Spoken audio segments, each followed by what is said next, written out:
श्री स्वामी समर्थ. नमस्कार मित्र आणि मैत्रिणींनो.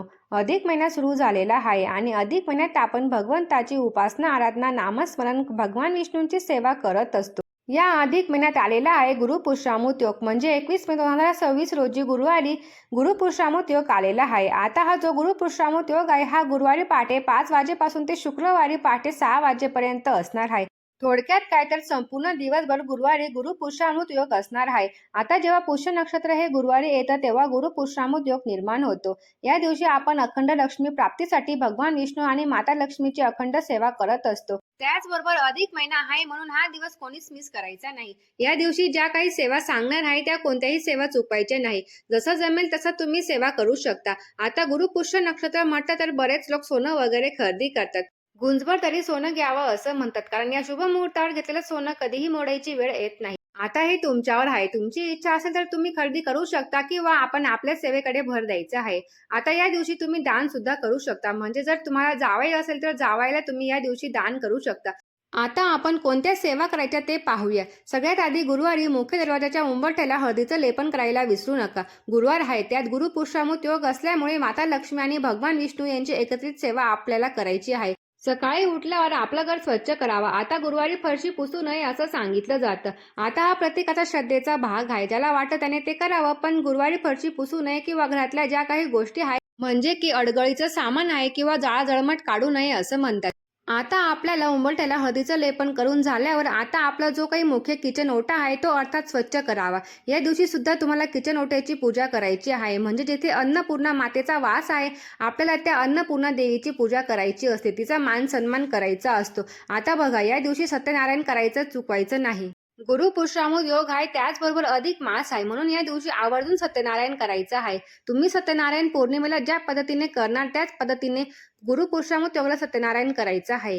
सत्यनारायण संध्याकाळी करा किंवा तुम्ही दिवसभरात कधीही करू शकता, तुमची इच्छा. आता अधिक मासात जेवढी जास्त सेवा करणार आहोत तेवढं जास्त फळही आपल्याला या दिवसाचं मिळणार आहे. म्हणून या दिवशीची सेवा करायची चुकवायचं नाही. या दिवशी गायच्या तुपाचा दिवा लावायचा आहे. दिवे लावण्याच्या वेळेला तुम्हाला काय करायचे आहे तर शुद्ध गायच्या तुपाचा दिवा लावायचा आहे. शुद्ध गायच्या तुपाचं भरपूर असं तूप टाकावं, कारण या दिवशी तुम्हाला 1 दिवसाची तरी सेवा करायची आहे. 24 दिवसाच्या फुलवातीची सेवा तुम्हाला जमणार नाही. तर ही 1 दिवसाची तरी सेवा तुम्हाला या दिवशी करायची आहे. तुम्हाला देवासमोर बसायचं आहे. धूप दीप अगरबत्ती लावायची आहे. शुद्ध गायच्या तुपाचा दिवा लावायचा आहे. देवासमोर बसून भगवान विष्णू आणि माता लक्ष्मीचा फोटो असावा. त्याच्यासमोर बसून एक माळ व्यंकटेश स्तोत्र 11 वेळा म्हणायचे आहे. 11 वेळा श्री सूक्त म्हणायचं आहे. 11 वेळा विष्णू गायत्री मंत्र म्हणायचा आहे. 11 वेळा गायत्री मंत्र म्हणायचा आहे. 11 वेळा तुम्हाला कुबेर मंत्र म्हणायचा आहे आणि एक माळ श्री स्वामी समर्थ नामाची म्हणायची आहे. परत एकदा सांगते, 11 वेळा व्यंकटेश स्तोत्र, 11 वेळा श्री सूक्त, 11 वेळा विष्णू गायत्री मंत्र, 11 वेळा गायत्री मंत्र, 11 वेळा कुबेर मंत्र घ्यायचा आहे आणि एक माळ श्री स्वामी समर्थ मंत्राची म्हणायची आहे. एवढ्या सेवा तुम्हाला एकाच बैठकीत बसून करायच्या आहेत. गुरुपुष्यामृत योगावर तुम्ही या सर्व सेवा सकाळी करा किंवा संध्याकाळी करा, हे तुमच्यावर आहे. पण या सेवा या दिवशी आवर्जून करा. मैत्रिणींनो, या सेवेचं फळ तुम्हाला खूप चांगल्या प्रमाणात मिळेल याची गॅरंटी मी तुम्हाला देते. त्याचबरोबर लक्ष्मीची मूर्ती असेल, फोटो असेल किंवा टाक असतील, भगवान विष्णूच्या मूर्तीवर अभिषेक करायला विसरू नका. तुम्ही पुरुष सूक्त म्हणू शकता. 11 वेळा ओम नमो भगवते वासुदेवाय नमः या मंत्राचा जप करावा. बाळकृष्णाची मूर्ती असेल, प्रभू श्री रामचंद्रांची मूर्ती असेल, भगवान विष्णूची मूर्ती असेल, त्यावर तुम्हाला अभिषेक करायचा आहे. 108 वेळा मंत्र जप तुम्हाला करायचा आहे. या दिवशी तुम्हाला भगवान विष्णूंना तुळशीपत्र अर्पण करायचं आहे. या दिवशी विष्णू सहस्रनामाचं पठण झालंच पाहिजे. ऐकलं तर चालेल, पण तिथे बसून वाचन झालंच पाहिजे. एखादा शब्द चुकला तर काही देव शिक्षा देत नाही. तिथे बसा, मन शांत ठेवा, ऐका आणि तुम्ही ऐकता जेवढे शब्द तुम्हाला वाचता येतील तेवढे शब्द तुम्हाला वाचायचे आहेत. यानंतर तुम्हाला कुंकुमार्चन करायचं आहे. कुंकुमार्चन तुम्ही माता लक्ष्मीच्या मूर्तीवर करू शकता किंवा तुमच्याकडे जे काही यंत्र असेल, श्रीयंत्र किंवा कुलदेवतेच्या टाकांवर देखील तुम्ही कुंकुमार्चन करू शकता. ज्या पद्धतीने आपण भगवान विष्णूच्या मूर्तीवर अभिषेक करणार आहोत त्याच पद्धतीने आपल्याला माता लक्ष्मीच्या पण मूर्तीवर अभिषेक करायचा आहे. मग काय श्री सूक्त तुम्ही पठण करायचं आहे.